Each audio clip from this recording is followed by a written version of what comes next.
بسم الله الرحمن الرحيم. الحمد لله رب العالمين. إلى ما هذا وحنا قاعد يدونا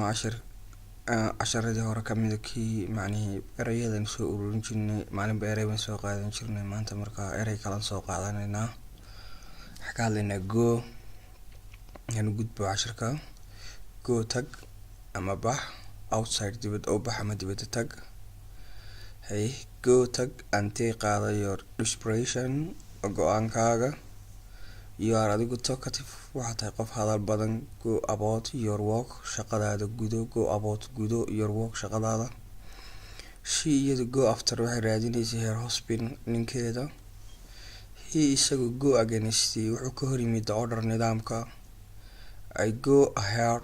waxaan amrayda taxi driver macnii darawalka taxiga because maxaa yeelay he isagu go alone wuxuu u waday slowly si tartiiba all days maalintii oo dhan as sidii I was wasting time aan waqtiga u luminayay go around ay meeraysi ugu luminayay I'm tired waan daalay nowadays maalmaha you start waxa bilowday go back on inaad balanjabiso we inagu must go back wayna dib uga noqonaa he isagu already mar hore go by wuxuu ka talaabay the borderline xuduudka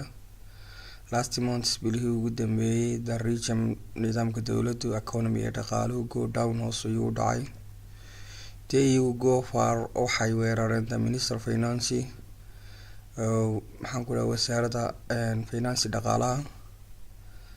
she iyadu soo dhalin durbadii go into waxay gashay room qolka within gudaha kaaf godka bartankiisa ama godka dhexdiisa go off waxa ka qarxay bamba ka qarxay I started waxaan ku bilaabay in the name of God magaca Allah special gracious farxad gaara and all merciful iyo farxad oo dhanba baaris ama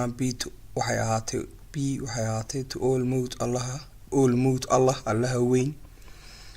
waayahay halkaas maxaan jumlada dheer usoo qaadanay God inaynu ka hadalno way gooban ku jirna maadaama ku jirna God baa ku xigta waayahay she iyadu is not good for uma wanaagsaneyn for godchild waxa la yiraahdaa qof ka mas'uul yahay oo diinta masiixiga lagu barbaariyo marka maadaama inagu muslim nahay ma oranayno way u wanaagsaneyd inay hesho qof diin ku barbaariyo diin masiixiyan qof ku buurin karna waa maya waxaan leenahay uma wanaagsaneyn inay hesho qof diinta ku barbaariyo kristanka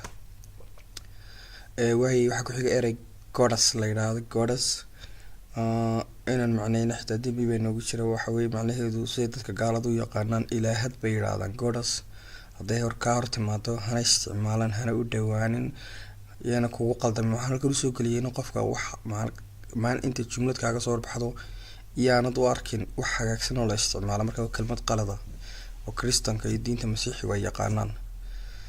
waad ku mahadsantiin dhammaan ummadda islaamka meel kasta joogaan. Assalaamu calaykum waraxmatullaahi wabarakaatuh.